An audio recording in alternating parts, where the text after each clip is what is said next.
Welcome to the Deep Dive. We're here to cut through the noise and get you up to speed quickly on important topics. That's the idea. We dig into the sources so you get the core insights without all the extra legwork. And today we're focusing on the World Out of Home Organization, WO, and specifically its link with South Korea. Yep, WOO. And we're doing this entirely through the words of its president, Tom Goddard. We're using his commendation as our main source here. Okay, so the mission today is what exactly? Well, we want to understand why South Korea joining WOO was significant, at least from Goddard's point of view. And we'll also touch on these things called free display zones in Korea. Sounds interesting. Free display zones. Got it. Okay, so let's start where Goddard starts in his commendation. He becomes WO president in 2019. Correct. And he looks around, sees members from like 125 countries. An impressive number. Totally. But he notices, wait a minute, South Korea isn't on the list. And that seems to have really caught his attention. Yeah, he was surprised. And you can see why, can't you? Absolutely. Yeah. Because as Goddard points out, South Korea is, well, it's a major player. We're talking top 10 globally for out-of-home advertising spend. Top 10, so not exactly a small fish. Not at all. And then there's the tech side. Oh, right. LG, Samsung, huge names. Exactly. The company's actually making many of the advanced digital screens that are, driving innovation in OH everywhere.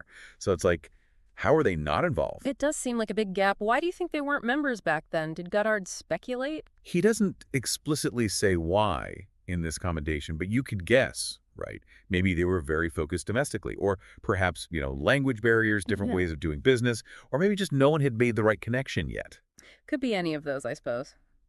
But clearly, it got Goddard thinking. He wanted to know why this major market wasn't plugged into WO's global network. So he decides to do something about it. He reaches out to a friend, Ben Milne. Who was at Dentsu at the time, global OA CEO. Right. Goddard basically asked him, hey, do you know someone in the Korean OH scene? He needed an in. A classic networking move. And it really shows how important those personal connections can be, doesn't it? Yeah. Especially across different countries and business cultures. Definitely. So Milne connects Goddard with Hyun Lee. Yes, Hyun Lee, who was managing the OOH side of things at Incheon Airport at the time.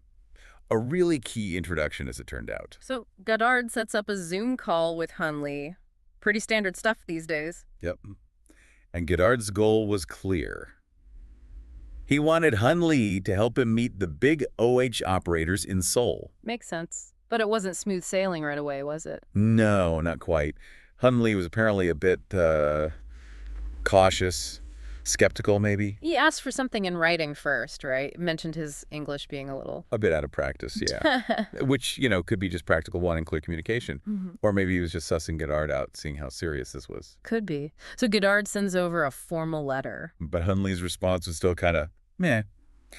Not enthusiastic. Said it wasn't detailed enough, wanted more specifics on the objectives. Exactly. You can kind of feel Goddard's momentum stalling there. Yeah. Like, oh, great. This might not happen. Yeah, it highlights those potential cross-cultural hurdles, different expectations. It really does. And Goddard apparently almost gave up hope at that point. Oh, really? Yeah, but he decided, okay, one last try. He rewrote the letter, got much more specific about WO's aims and how Korea could fit in. Showed some real persistence there. Definitely. And sometimes that's what it takes, right? Adapting your approach. And it worked, because what happened next? Well, just a few weeks later, boom.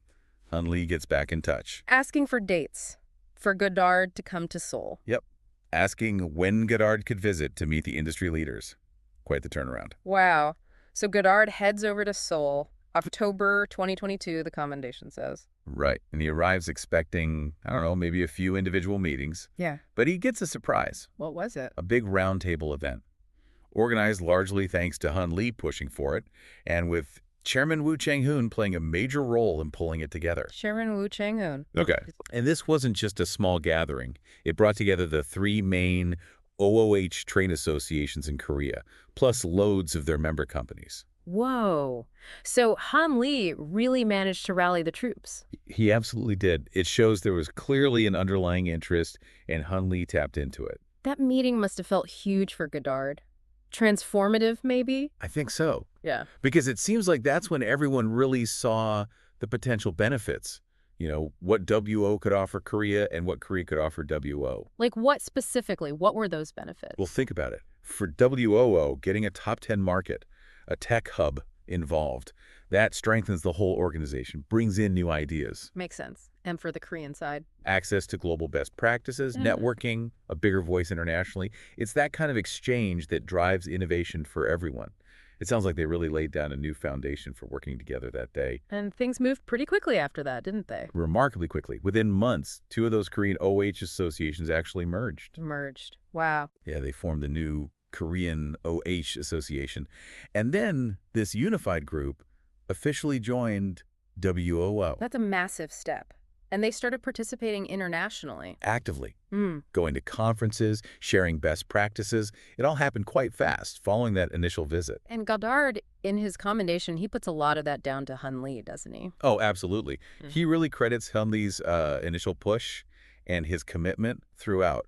Says he was the driving force. It wasn't just about setting up one meeting. He really bridged that gap. Went above and beyond just making an introduction. Far beyond. And Goddard expresses, deep gratitude. He says he's incredibly proud that Hyun Lee is now WOO's official ambassador in Seoul. Ambassador. Yeah. That's quite a title. It really shows the impact one person can have. It really does. And it connects nicely back to something mentioned in the prologue of the source material we have. Oh, yeah. What's that? Well, it mentions Hyun Lee having this realization after talking with Goddard, thinking something like, wow, the world is wide and OOH is deep. His focus had been mainly Incheon Airport. Ah, I see. So Goddard showing up kind of broadened his perspective. Exactly. And Goddard's initial question, why isn't Korea here, fits that perfectly. Seeing the bigger picture, the global OH world beyond just one airport or one market. That's a neat connection. And speaking of innovation and broader perspectives in Korea, Right. those free display zones you mentioned earlier. Right. The Yugi. Poc Goyuk. Let's talk about those. Okay, what are they exactly? They're basically designated areas where the usual regulations on outdoor displays are relaxed, loosened up. To encourage Yeah. creativity, experimentation. Precisely. The idea is to allow for more innovative, maybe more artistic, large-scale digital OH installations. Think experimental stuff. Interesting. Where are these zones? The material mentions examples like Samsung Coexx in Seoul, Myeongdong, Gwanghwamun, basically high-traffic, iconic areas, Yeah. and also Hyundai in Busan. So prime locations, they're essentially creating urban canvases for cutting-edge OH, That's a good way to put it. Urban test beds, maybe? pushing the boundaries of what OH can be. It ties into what Goddard noted as an experimental spirit in Korea, doesn't it? It really does. Here's a country known for tech, deliberately setting aside spaces to just innovate and out of home. It's quite forward-thinking. How do you think these zones impact Korea's global standing in OH? Well, they could definitely position South Korea as a real leader in OH innovation, a place the rest of the world watches to see what's next.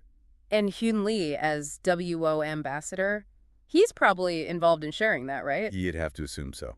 Sharing insights from these zones, connecting Korean innovation with the global WOO network, it seems like a key part of his role now, further cementing Korea's importance. Okay, so let's wrap this up. Key takeaways. Well, we saw Tom Goddard's initial sort of surprise and curiosity about South Korea's absence from WO. Then the crucial role of Hyun Lee overcoming that initial bumpiness, bridging the gap, and becoming this key figure, the ambassador. Right, which led to the formation of the Unified Korean OH Association and their active membership in WO.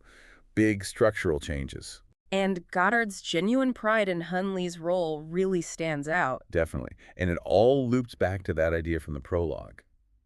OH isn't just ads. It's woven into the fabric of our cities, the urban experience. So for you listening, hopefully this deep dive gave you a clearer picture of how South Korea got plugged into the global OH conversation, driven by curiosity and individual effort. Yeah, seeing how one person's initiative, like Hyun Lee's, responding to another's vision, like a guard's, can make such a difference on an international scale. It leaves us with something to think about, doesn't it? For sure. Maybe consider how that kind of individual drive can really shift things for an entire industry globally. And also, what's next? What kind of impact will Korea's free display zones, this experimental spirit, have on the future of OH around the world? Something to watch.